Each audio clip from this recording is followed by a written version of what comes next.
Right, we're here. Are we on? Hello Alfie, happy Sunday. Happy Sunday. Before we start, I should probably mention to everyone that you can indeed now purchase all of our loose leaf teas online at www.teahousetheatre.co.uk. That's superb loose leaf tea in 4-ounce packet at www.teahousetheatre.co.uk. And don't forget to mention that at the end as well. At the end as well. Yeah. That you can get our superb loose leaf teas of the finest quality and flavour direct to your door via Royal Mail at www.teahousetheatre.co.uk. Well, I've said it 3 times now, we can get on with it. Right, now what we're talking about, this idea, and I call ideas, all the best ideas should be improvised and we should change the world. So what I was thinking, anxiety. Right. In popular culture in the 1950s. Yes. But I think I've changed it to paranoia. So we've gone from anxiety to paranoia in the course of a week. In the course of Brian, no, must have been a tough week. Of 1 hour. In the course of an hour. It's been a tough hour. Yeah, of me thinking about it. Because we won't have time. Right. Paranoia. There's English paranoia next week, I think. Right. That's quite English. Right. Because that'll be a long one. Okay, no this worries. is a long one. Okay. And that means homework for both of us. Right, okay. Anyway. Really good at homework, as you know. America. Yeah. It came out of the Second World War with a nuclear bomb. It was the most powerful country in the world. Yeah. And probably the most powerful country in history. It had this the bomb gives you that is an equation for that level of It had power. this massive military machine. Possibly bigger than Russia.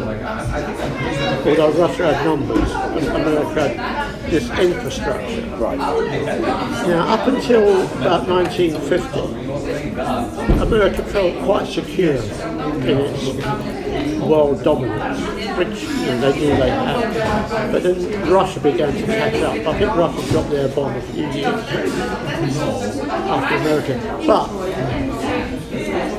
if you look at popular culture, cinema, and if you look at it through the eyes of, say, a new audience that was coming up, and that audience was the teenage driving movie audience. Right, in the Cadillacs. All that all the open top stuff. And because the movie industry was very frightened of the power of TV, and everybody was getting everything. Everybody was getting everything, what they wanted: TVs, fridges, cars, families. Above all, suburbia. Suburbia began to expand. So if you was moving into suburbia, these were all the things that you would get. You would aspire to. Forget about the cities, that became something else. You was aspiring to suburbia. And you had the nuclear bomb. Or bombs. And you had a military infrastructure to protect, actually protect the American dream, because suburbia was meant to be the American dream. Now, there's a very interesting film, Then. I watched the trailer you sent me for that. Yes, well, it's quite interesting. It's really 50s. It is. Very 50s. But it was from that film that everything else sort of took off. Right. Here you have the something has gone wrong out there in the desert, in the Nevada desert, where nuclear bombs are being tested, and something's happened. And in the trailer, you get that wonderful thing, don't you? Boom, top secret, boom, and you get all, the commentators and The newspaper, the newspapers, all that speed, and then you get that warning: stay indoors. Stay in your home. And then that cut into the military taking over. Yeah. So it's a great introduction, and that guy said, at the end of the trailer, it's biblical. It's the end of the world. And what it transpires is it's not an invasion from outer space, which all these American B movies aspire to after. Yeah. It's something that came out of the nuclear bomb. It so contaminated nature. And it's created this thing that They created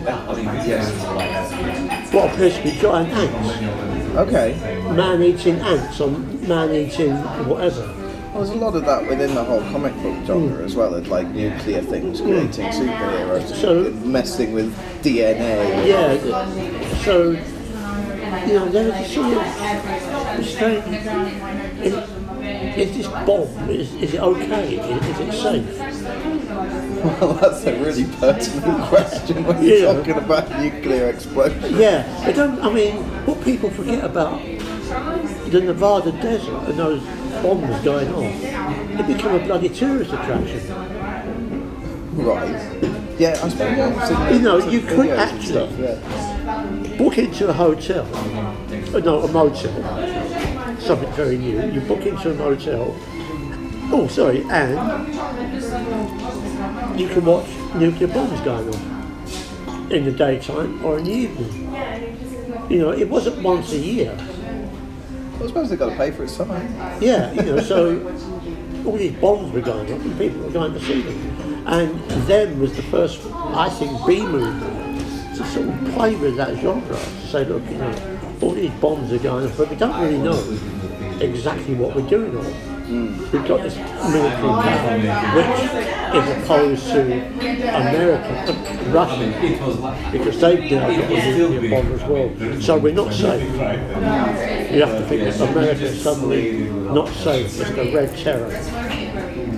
We've got to be careful. But that's not in there. That's an external threat, as opposed to what's the that's why I safety think it's an interesting thing that film. we're actually doing with these tests. Yeah, that's what is very interesting about them. It's an internal threat on nature that we don't know about. Yeah. And if we did know about it, it would be covered up. Well, that goes through that whole genre. Yeah, it goes through a lot of genres. Yeah, let's cover it up. And it goes back to this whole thing about suburbia in American popular culture, Right. and having everything.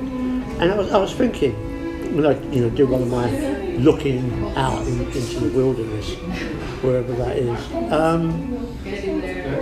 H.G. Wells. War of the Worlds. Love War of the Worlds. Right. Well, I love the prog rock War of the Worlds. I love that. Anyway, carry on. Well, that takes place in England. It takes place in London. It's beautiful. In London. It's beautiful, like the way, it's the narration in that. It's a gorgeous story. Now, there was a film made in 1953. Okay, so that's a year before then. I think it was a year before. It might be on the same year, I don't know. Right. Because, them is 54, isn't it? Yeah. And it's a Technicolor, blinding Technicolor movie. And some of it is absolutely superb. The robots, the flying saucers, absolutely brilliant. But it takes place nowhere near a city. It takes place in a small farming community, an evangelical community. That this thing lands, and there's a couple, 3 guys out at night having a party, and they sing it land, and something comes out of the ground, and they wonder what it is, and this sort of bronze or gold-like eye comes out and starts to scan them. It's quite beautiful actually. Anyway, these three guys decide that they try to meet it, whatever this is, and so they make peace flags and they walk along. And the argument is, we know, what do you reckon it is? Do you reckon they speak American? And the answer is, well, everybody speaks American. This is an American film anyway. And, well, of course, they say, we come in peace, and then this eye turns on them. They're staring. And sort of somehow opens. And this is a bit of the Red Terror. It's sort of, it goes from orange to red, and it just blasts. Kills, you know. But it's interesting that the film again is outside the city. It's in a very religious community, which is 1 million miles away from H.G. Wells. Well, yeah. Who wasn't atheist anyway. Right, yeah. So what they've done in this American version, it becomes, because America is unique, because America is the greatest country in the world, that's why the Martians invaded. Simple. They didn't invade anywhere else. Yeah, I mean, to a certain extent, with so it's only Wells American writing about audience, England as great entertainment, but it's all those underlying little references, and it does keep quite close to the book or the original story in parts of it. okay, but just has to change the location. Change the location, change some of the stopping in the Americans that we love seeing. And of course the Americans tried to destroy it with nuclear bombs and nothing works, nothing is used. You know the story, nothing's going to work. And then it goes into the battle all over the world. The plucky Brits. Don't you mention the plucky Brits trying to, and they can't, and it goes back to the Americans who are trying to blow everything up and they can't win. But it ends up in a city somewhere, and this guy, scientist, is trying to look for his girlfriend. They've been split up in the chaos, in the madness, and everybody's going into churches to pray, and all these flying saucers. And the thing is, in one of them you can actually see the screen on the flying saucers. But forget that, it's a brilliant Technicolor movie, and you know the ending. Yes, they catch cold and everything's fine. And there's a slight sort of slight reference of religion into it. It's the voiceover at the end, it's a common cold that kills the invaders. But there's something about the ending is like, because all these churches have been blown up and everything, and the city's been destroyed, and think about having God and right, so there's an intimation of an act of God. So, in that typical sort of American, we are unique. That's why they invaded America first. They didn't bother Russia or India or Africa or fucking England. We invented the bloody book anyway, you get that. And a lot of those drive-in movies, the black and white ones, aimed at the popular culture, aimed at that teenage audience, most of them are concerned with America is being invaded from outer space. Right. It's always outer space. And some of the films are very good, technically, and story-wise, they're very good. Invasion from Mars, Red Planet, Russia. What's the one that really freaked me out as a kid? And again, they all take place in suburbia. That's the other one, but there's a really good one. Because yes, that's that dream, that threatened dream. Yeah, the American coming dream. from outer space, that's where the bombs will drop from. Yeah. They'll drop from the sky. And I think it might have been Invasion from Mars. But it's quite a scary film. Because when you get this kid in an all-American family, in an all-American community, actually sees something land in the film, lights up the sky, first green and then red. Russia, terror, they're here. And he tells his father, and he's like, I've just been blah, blah, blah. But very slowly, this community begins to change. There's something about the people. They become slightly robotic. Okay. And yeah, we can go on to this a bit in a moment. It becomes slightly robotic. And the kid's mother and father become very violent to it. Father starts slapping him. And then the kid sees this soldier going up this pathway. It's a bit like the yellow brick road, this pathway. And he gets pulled down. Something pulls him down. And as a kid, that really scared me actually. This sort of, this thing about being sucked into something. But again, it's brilliantly made. But there's one amazing little scene where this all-American girl, ponytails and everything, blonde hair, a bit like a Nazi, burns down and kills her family. Right. And again, there's the scientist and the woman scientist.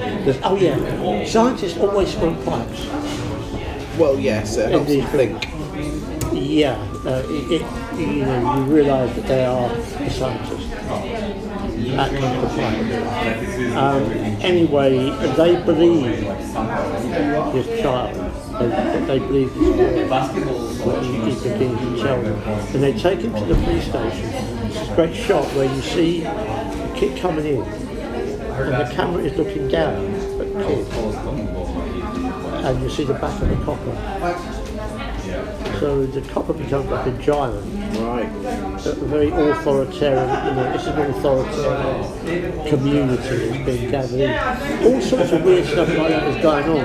It is quite scary actually. But again, it's the red terror. Well, yeah, I mean, I suppose that fits with what they know that they are fighting as a culture at this point. It's like the authoritative, the people are changing and becoming more robotic, more authoritarian, like that's an easy read across to a sort of authoritarian kind of communist kind of. But again, it takes place in suburbia.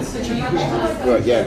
And so I suppose that's their highest new good that they found as a culture coming out of the war. The fact that, like you're saying, they can now, the economy's grown, they can have these things, and things have been invented like TVs and fridges and this new luxury, let's say, into the And it's the American dream. Yeah. And of course, the only thing that can stop it is the military. American military might, which the young kid helps. To lead them to the hub of this, or the core of where the Martians are. I forgot. The costumes of the Martians are dreadful. How dreadful. But the actual King Queen Martian, do you remember Eagle Comics? The Eagle. This great green character in a jar, a bit like a cake jar. It's fantastic, it really is great. God, I could go all day now. And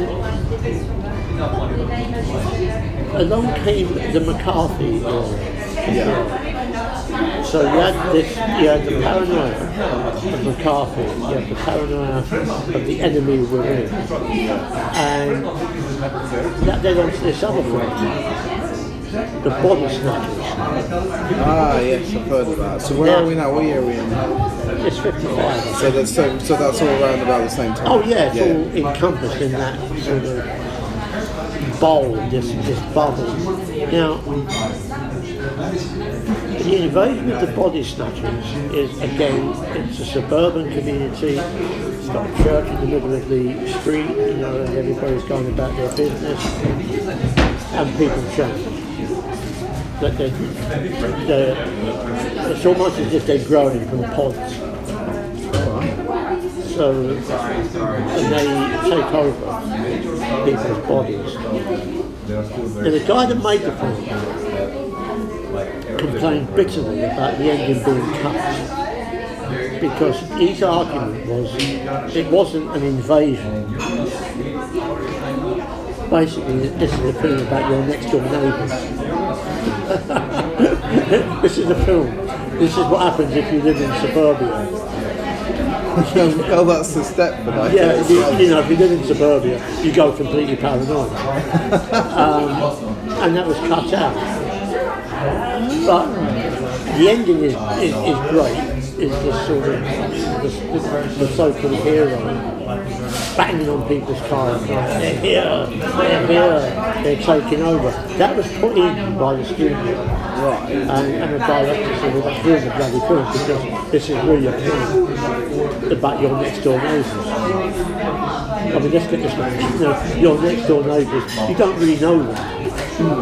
They are, even though he's satirical, he wanted to make a satirical comment on suburbia, but it got translated into this horror film.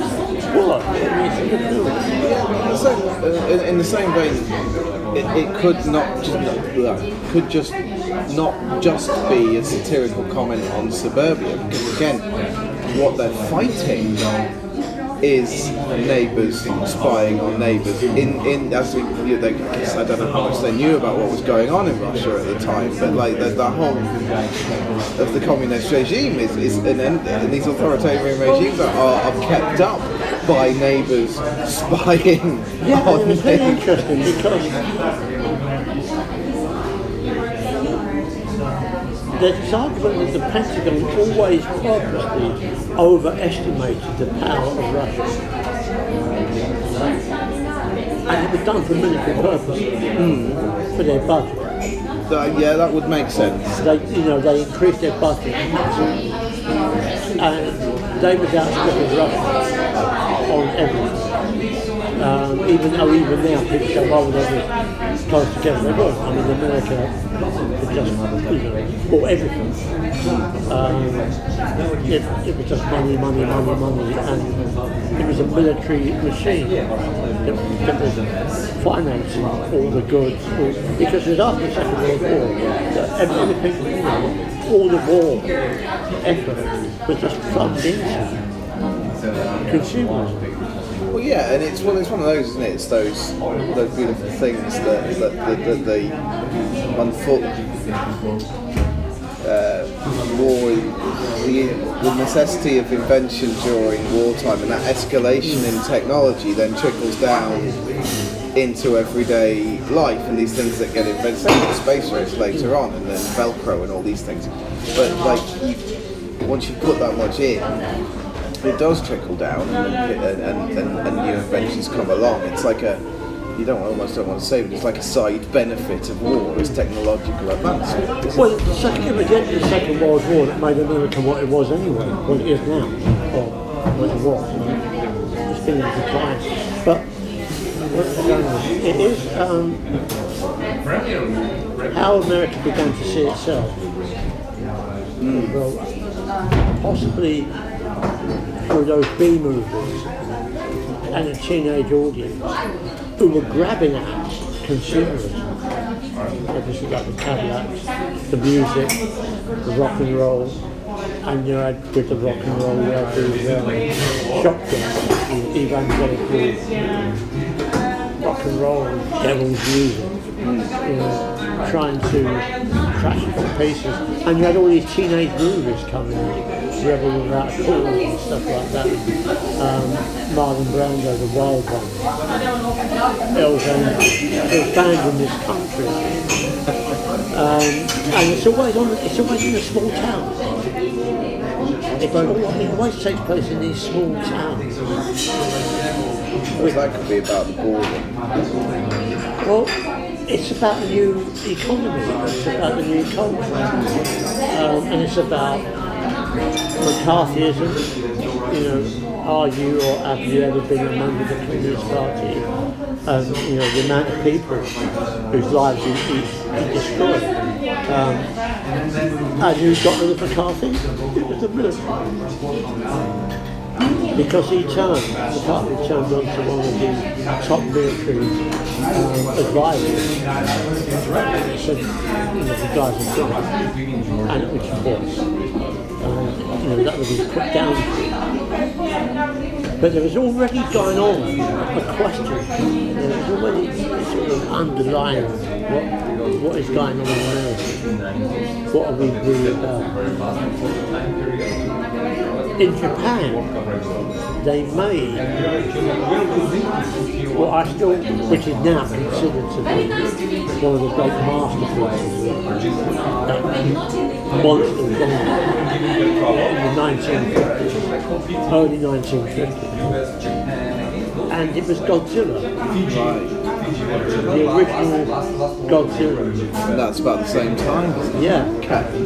And that came about because Japan knew about the after effects of the nuclear bomb. They had two drops on them, but it was locked into that American monster from the deep, monster from outer space, off in the Nevada desert. It was locked into it. It's only in the last 20 years that it's been seen as it set up a franchise. It's a lovely film, absolutely brilliant. For people, when it was shown recently at the NFT, I say recently, about 7 years ago, it was completely booked out all of a sudden. Because people wanted to go and see the original. And it's beautifully made, and made with very carefully. You can sympathise with the characters and the monsters and Godzilla, even though he's ripping Tokyo to pieces. But then I want to go back to War of the Worlds, Orson Welles, 1930s. Yeah. Do you know about that? The original radio broadcast that freaked everyone out. Yeah, well, it did. It freaked a lot of people out. Yeah. But have you heard it? I don't know if I've actually heard that reading. It is very good. I mean, it's typical. I mean, I love Orson Welles anyway. I won't have anything to say about Orson Welles. He's my hero. I mean, he is superb. And what he does, he interrupts a radio program. Yeah, I mean, you know the story. It's a wonderful story. Yeah. And then it's never been done before. It's like a lot of his early work, it's never been done before. He interrupted this program. I hope you don't want to interrupt this program. Because we've got all this. And then it's like people on the spot telling about this invasion that's going on. Now he knew exactly what he was doing. Like the artistry, isn't it? Yeah, he knew exactly what he was doing in typical fashion. So next day, when he was interviewed about this radio program, upset millions and millions of Americans. And again, they weren't even, some of them were in Cincinnati, but most of it was outside because of the radio. But he said, I didn't realise it was going to have this effect on me. We wanted to keep to H.G. Wells' original concept of an invasion from Mars. And when you see him talking, he's got that Orson Welles grin.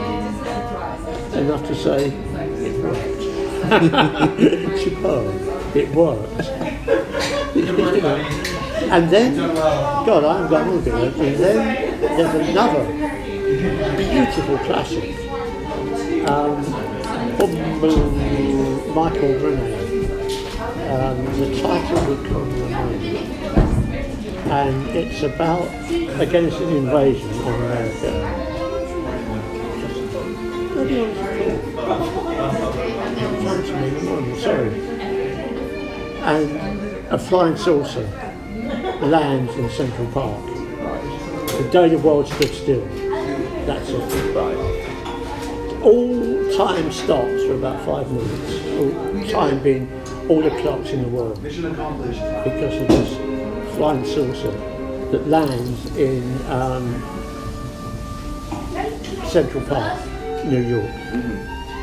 I wish they would have done it on Amsterdam or something like that. That would have been great. Yeah, well, but you know, they don't look past their borders. Well, again, this is the yeah, I suppose this is the second question. Yeah, it just come off my head. That, yeah, because like as you said, like they're defining themselves. Like pre-war, they'd been so reticent to get involved, and is this part of so they're still self-focused, but at some point they become hegemon. And have to take some responsibility for security further away.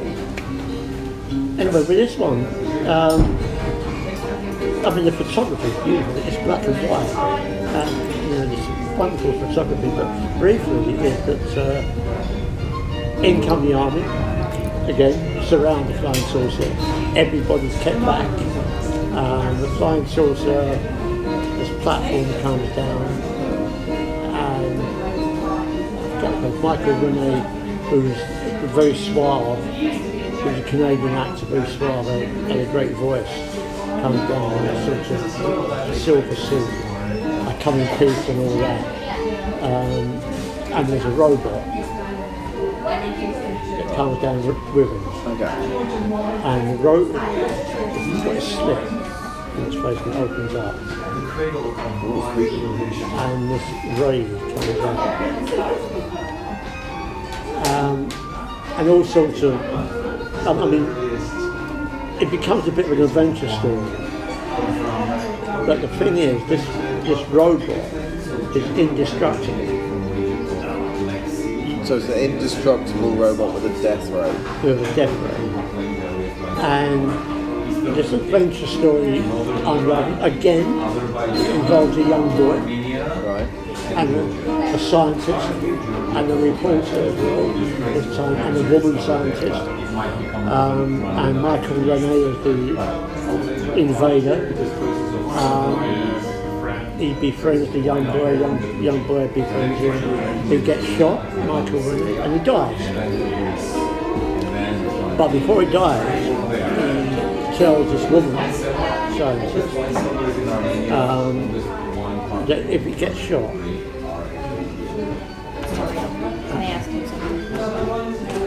if he gets shot, he's to go to the robot and he's got to say this word. Right. And the robot will come get him.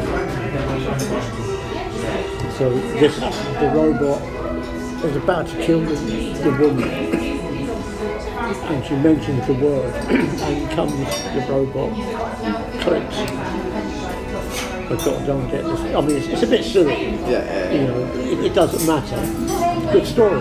It doesn't matter. Anyway, the robot takes Michael Renee back into the flying saucer and brings it back to life.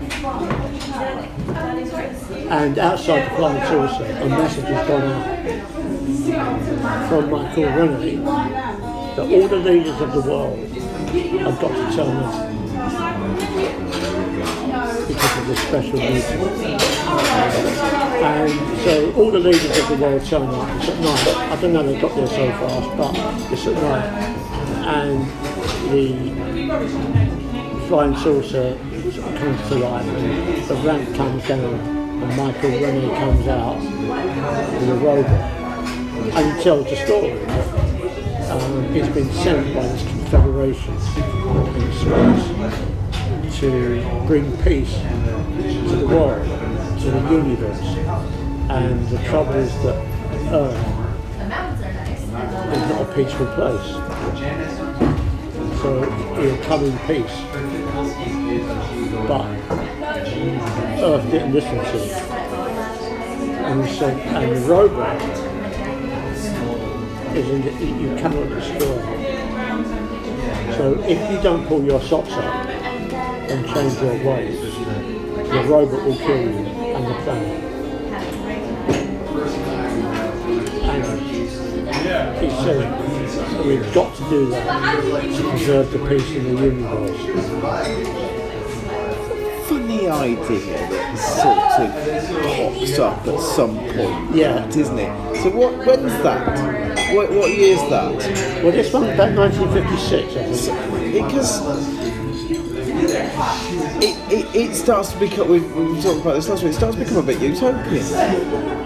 Like this idea of everything at peace. And it creeps into movies and it creeps into culture, and it's the most ridiculous idea that anyone ever came up with. Because But it's what have they impossible. got? And he's threatening peace with violence for a Yeah. start, but Yeah, basically, that is, you could argue, that's what they're doing. If you don't behave yourself, we'll kill you. But we won't kill you because we look like human beings and we've got sensibilities, we've got feelings. But once the robot knows that we're in danger, it will kill you. I mean, is it a reaction to the bomb and the destructive power? This notion that peace, that complete peace, can be achieved. Because like throughout the entirety of human history, up until the Second World War, like and since, there's always been a war somewhere. Yeah. You know, there's always been a war going on. You know, there's a war between viruses and antibodies and bacteria and white blood cells and everything in your own body all the time. There's conflict throughout nature. There's conflict throughout everything we know. But for some reason, there comes this idea of a potential everlasting peace in popular culture or in culture or in the back of but then it starts to bleed into politics, like as we get closer to now. It's anathema to nature. It's anathema to everything we know. But it's a really there was strong that thing that we idea. needed something bomb to preserve peace. That was the slogan. Build more atomic bombs. It's going to preserve Well, peace. yeah, mutually assured destruction. Yeah, And we're still roughly operating on that principle Yeah, but to this day. basically you had the Korean War Yeah. going on. Nothing peaceful about that. No. America almost used the atomic bomb, but Truman didn't allow it.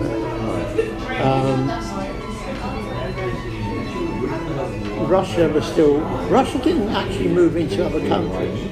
After it got Eastern Europe, it sent out slogans. It had that big battle in China where Mao and Stalin fell out. So you had the Americans in Korea. And then they got embroiled in the 60s in Vietnam, which was a massive shock to their psyche. They had all the weapons, everything, but they lost the war. I suppose they're not. Huh? They're not going to use the biggest weapon that They assures were the the biggest peace. weapon in the world. America had the biggest, Russia had the biggest weapon. China had the biggest weapon, we had a few. Yeah. India was getting one. So it's spreading. So no one's actually using used it. So they're still using Although the they might do. quote unquote normal weapon. Yeah. Well, weapons of mass destruction. Other weapons, like in But they're still having to fight on the ground with They didn't use guns the and bomb. grenades and napalm and all these things because of the mutually assured destruction. It's like this. So you're still having to fight a semi-conventional war. So And that again had this sort of, God, we're jumping up there, that again had this sort of psychological impact on America. It wasn't just students who were against the war. If the American military started to think, listen, we're not going to win this. There's no way we can, because it's spreading. We got all the bombs, all the aeroplanes in the world, but the bastards still coming back. So,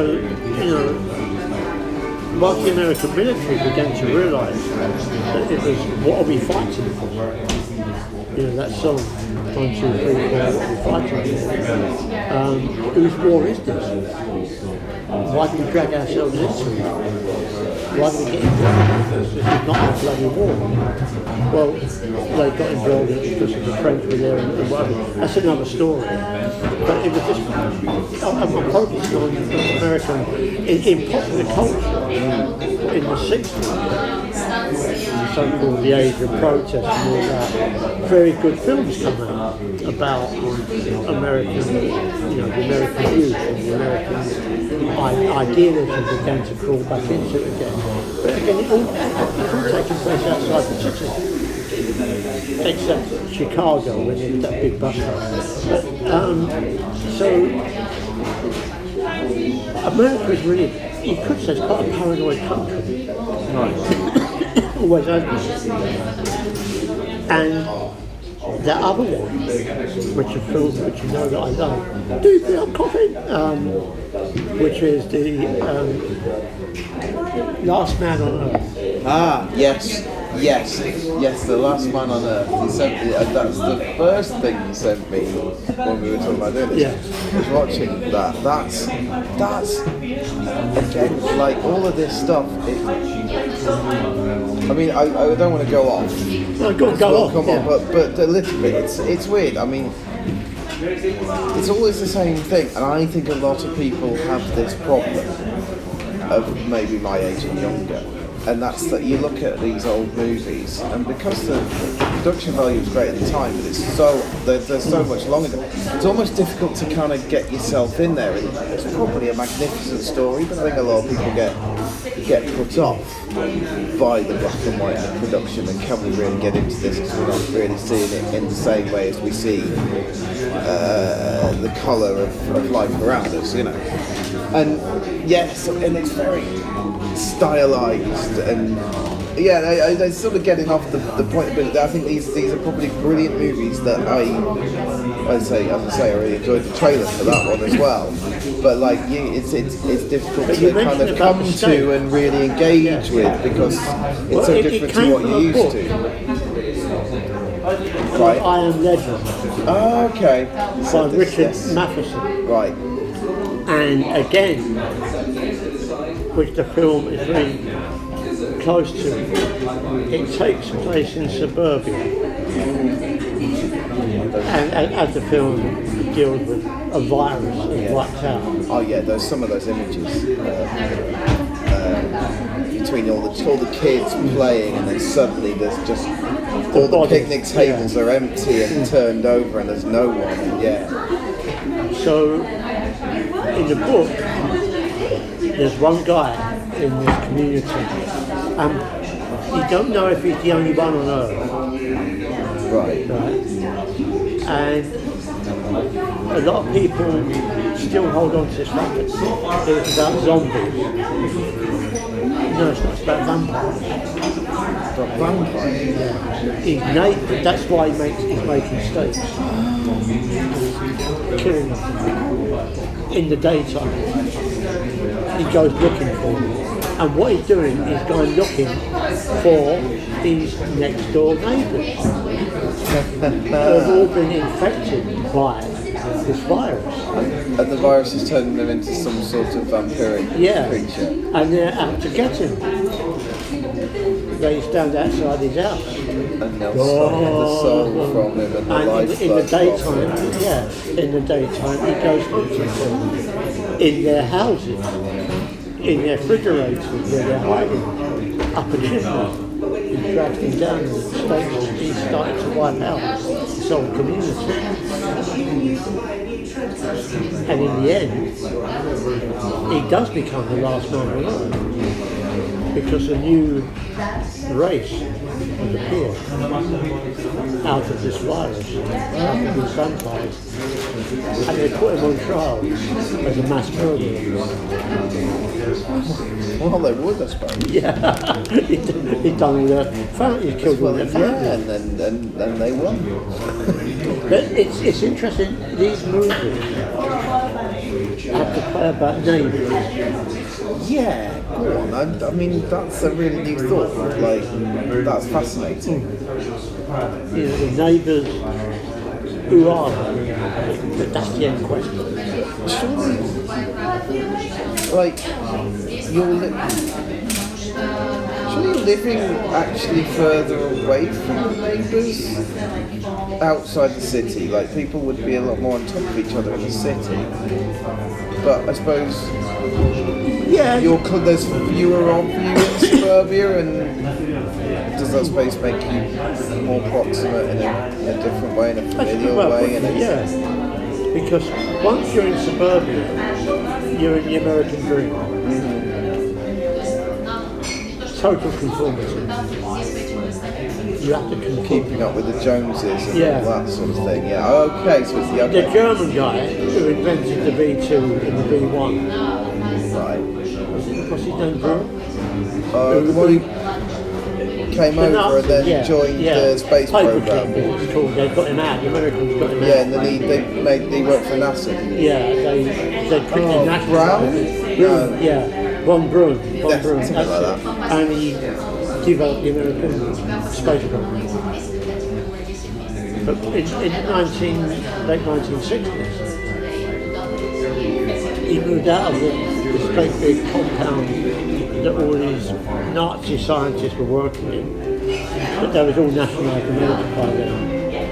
And they moved into en masse suburbia. This is quite true. They moved en masse in suburbia. And you settle down in this big suburban house, and every Sunday you would go to church. You become an all-American scientist. Yeah. And this is the bastard who had slave labor in Nazi Germany. Yeah. Thousands and thousands and thousands of people died building a tunnel so he could invent his machines. A lot of deals with the devil made after the war. And he became a national character, a national figure when the Americans put the man on the moon. Was it man? It was a man, wasn't it? So it was the wiping out of history. We all know about it. Well, now we do. At the time, no. We're talking about a different age. We now know the lies. We now know the lies of Albert Speer. Who said he didn't know about the war crimes that was going on. Okay. It wasn't until the 1980s. So the truth began to come out. Because he played about it. It must have been a hell of a calculation to make at the top of well, the top end. Basically, you know, you've got Russia getting the bomb. Yeah. You've got these guys, the craziest, highest end intellects of Central Europe, and then where do you put the? Well, I guess they had a few. They got some from East Germany, and the Americans knocked some out from West Germany. The Russians actually took from East Germany the whole of their industry for about 4 years. There was no industry in East Germany. It all went to Russia, and that included all the nuclear scientists that they rounded up.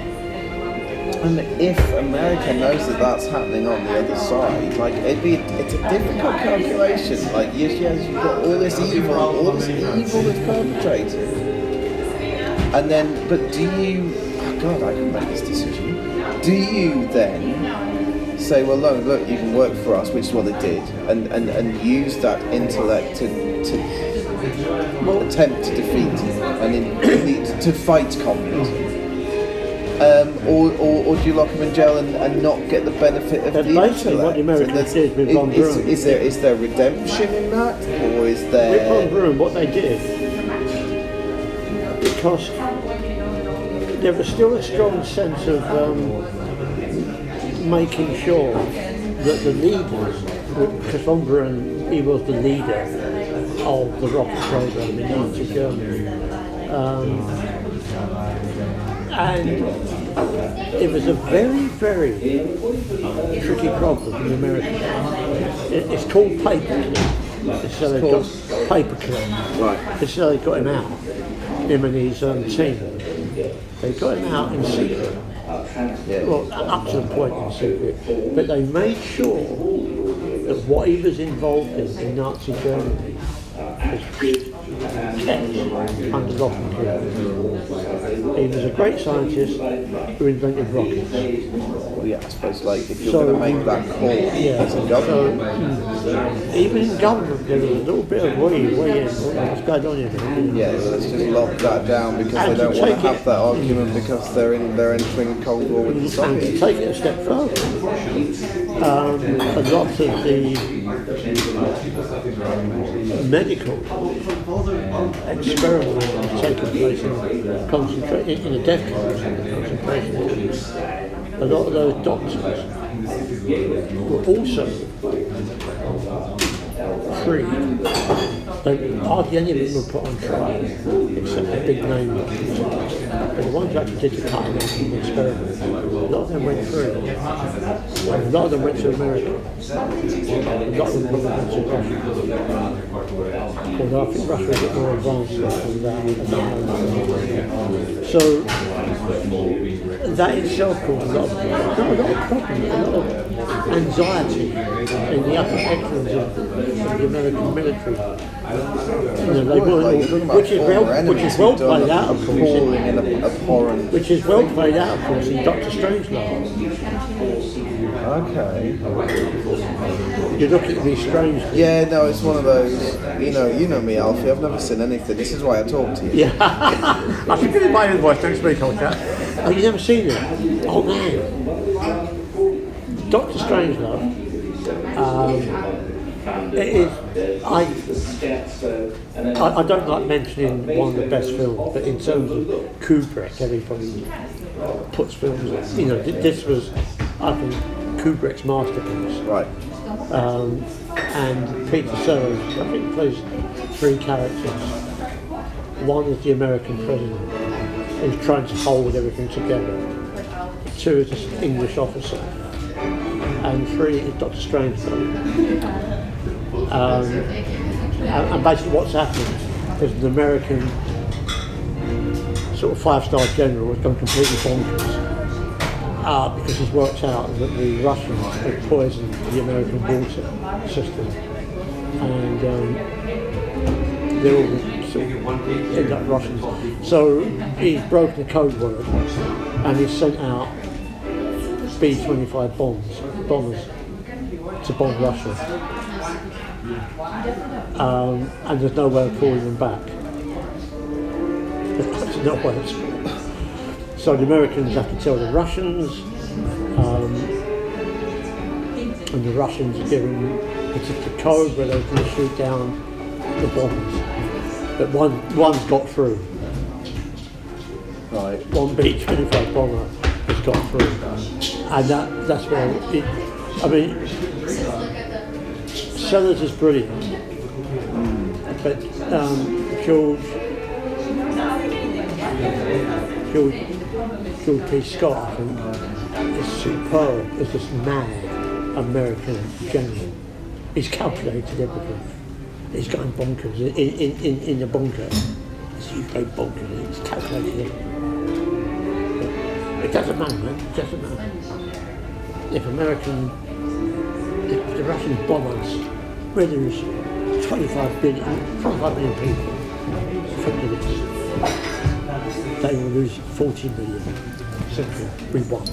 And he's kind of mad, he's eating things, and then suddenly the American president sort of says, wait a minute, he's going to invite this Russian diplomat into the so-called Pentagon. And George Scott goes, "What? Mr. President, you're getting in a Rusky?" Yeah. He sees all the things, all the maps. He sees everything. He said, "Well, that's what we've got to do. We've got to stop the nuclear war." Yeah, but he's a Rusky, man. You know, I don't realise what to do. He's going mad. On the outside, the Americans are attacking the base where this mad general would let all the bombs go. Peter Sellers is trying to get out of it. It's crazy up to then. But the bombs, you know, the bombers are going over. This one bomber, and they've reached the target, and it's only one bomb they've got. It gets stuck, so they can't release it properly. So a Texan, with his Texan hat on, sits on the bomb. Excellent. And goes down with it. Splendid. Oh, I must watch that one. Anyway, Dr. Strangelove comes out as Peter Sellers, who's a Nazi. Right. Yeah, sort of. And he's in a wheelchair. You got to see it. I will. No, that one. I definitely will. I definitely will. And it's crazy. I think Kubrick allowed Peter Sellers just to improvise because it comes to fruition. Oh, the Doomsday bomb. Can't help him. Mate. But he's invented another bomb that's going to destroy the world anyway. Yeah, you've got to see it. I mean, that was the conclusion of this whole mad world that was. So when was Doctor Strange? I think that was made in 1962. Okay, so that's. Yeah, I mean you've got to. I mean, you would love this initial it period, so, and then that's coming into parody and. Yeah, and it's almost so. I mean, Peter Sellers, as the British general, who's trying desperately to control this mad American 5-star general, smoke a big cigar. There's a war, you know, the Americans are trying to get him, and everything's being shot up, and he's got his big gun. This is great. This is the animal, you know. And Peter Sellers is trying to get through to the Pentagon, and he can't. So he has to get onto a payphone. Trying to get through to the Pentagon on a payphone. With an American. Right. It's difficult to. Yes, well, it's my day off tomorrow. I'm going to find that movie and watch it. You can get it on YouTube. Yeah. The whole thing lasts about an hour and a half. Yeah, lovely. No, I'll do that. But that was the height, I think, of that, because it was just before. No, it might have been just after the Cuban crisis as well. Right. You know, Kennedy, Khrushchev, and Cuba. Yeah. And again, that's all surrounded in myth and mythology about what actually happened. Yeah. We'll never know. Yeah, I mean, well, we should do. But it's... Well, I suppose to put on sealed certain documents after, 50, 75, 100 years, I'm sure. But in terms of that sort of paranoia, I think Strangelove reached that peak of utter fucking stupidity. So it was, but it's just hilarious. Yeah. George C. Scott, that's it, the man. It's just this bundle of energy. Yeah. And George C. Scott, as an actor, I love anyway. He made Patton. God, we're presuming. Well, no, I don't know. We seem to be. Yeah. Go on. You know the American general? Yes. Yes. Yeah, Blood and Gut Patton. He made that film, and it's a war film. And George C. Scott takes it to another level. Okay. I think, there's scenes in that are absolutely brilliant because of him. And he was awarded the Academy Award. And he didn't accept it. He didn't turn up in festival. I'm an artist. I don't need awards. We seem to be, it's nice, it's a nice little patchwork through the second half of the 20th century and culture, film, history and politics. seems to be where we keep ending up, which is nice. I like it. I don't know much about the second half of the 20th century, to be honest. And like, it's but there's a scene. really. What I'm going to do, I'm going to send you over one scene from Patton. Okay. It's a beautiful scene. Watch it. We've been going a while. Yeah. So, can you wrap up on Paranoia then? In some manner. So let's see what I. Go on, yes. See what you think. So we've got a whole slew of movies coming to a younger generation in the 50s that both espouse the danger to the American dream of a suburban, happy, comfortable, sort of self-regulating culture which tends and leads towards conformity. The danger to that from outside, and yet also the danger of that in some way because of the conformity and the natural spirit and the rebellion movies you're talking about as well, and sort of the birth of an American dream. And its dangers and that sort of thing. Roughly? The birth of consumerism on this vast scale. Yeah. And I think that's where we're holding on to. We didn't have much, Europe didn't have much say in what was going on in America, although we lapped up some of its popular culture. But those B movies, those drive-in movies, I just think they're scatty. Some of them are real scatty. The Attack of the 50-Foot Man.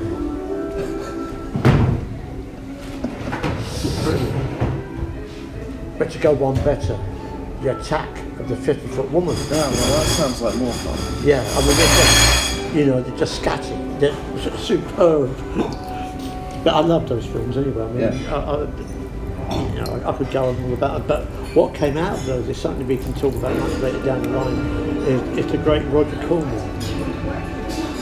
Roger Corman in the late 60s, he was making cheapo films every week.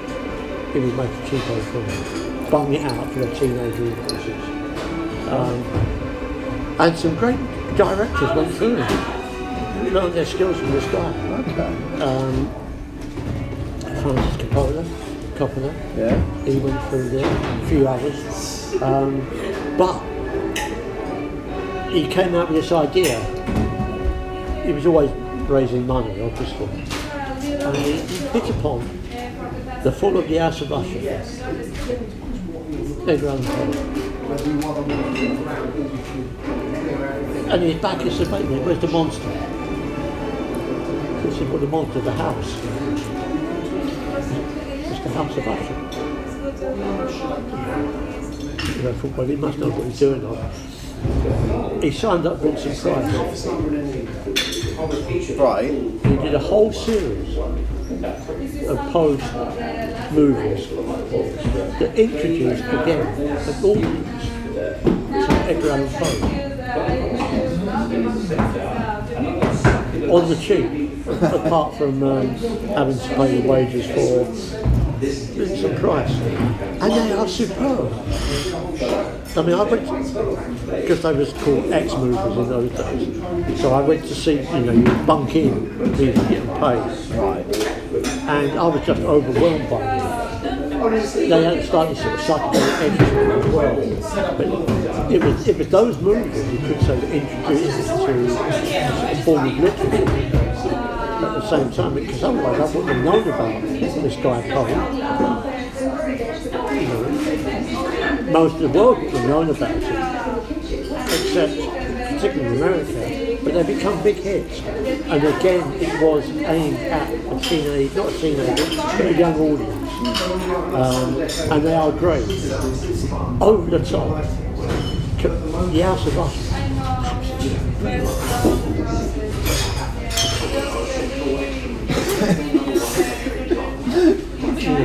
He realises that he's buried his sister alive. I've told Alan about them, Right. you know, because of that reading he did. Oh yeah. Well, yeah. Alan's Poe was really lovely. And that was a great story. Back in the before times when we went to theatre. Yeah. No, Alan's Poe. Right. I want to talk about Quatermass and the Pit. Yeah. Shall we save that? We can do that. I'll tell you why. I'm going somewhere else with it. Okay. Both the film and the TV series. Yeah. Because there's something in that is much deeper. It's something, again, I keep on saying this, something that people are looking at it. And the movie, they're looking and saying, well, what else is going on here? And in the pit, there is something about who we are. Okay. And it's also quite a terrifying conclusion. Right. But we can do that, I think, and also down the Triffids and those English stories about, in the 50s as well. Okay, cool. That's good. So yeah, so that's So all. there's that We've mixed- done the American, and Yeah. then next week we'll It we'll would be have the a look at English some of way the of looking English at their stuff own. at the same time. Again, same problem, Yeah. same bomb. We've got But and then but we're looking at a change from being world hegemon to being really underneath America. Yeah, but the thing about Quatermass, it's not about nuclear bombs or anything. The pit isn't. No. Okay. I mean, the other ones, I've sent over a couple of clips. Yeah. And again, I mean, one of them is superb. Oh, she's coming. So, well, we'll talk about that next week, Yeah. shall we? Yeah. Paranoid America this And week. the English fear. Okay. Cool. History, because a lot of history comes into that. Right. Okay, folks. That's cost you all millions of pounds. In 2 weeks, could you make sure that we're in Hollywood? Thank you and good night. Good night, Alf. Good to talk to you. We'll see you in a bit.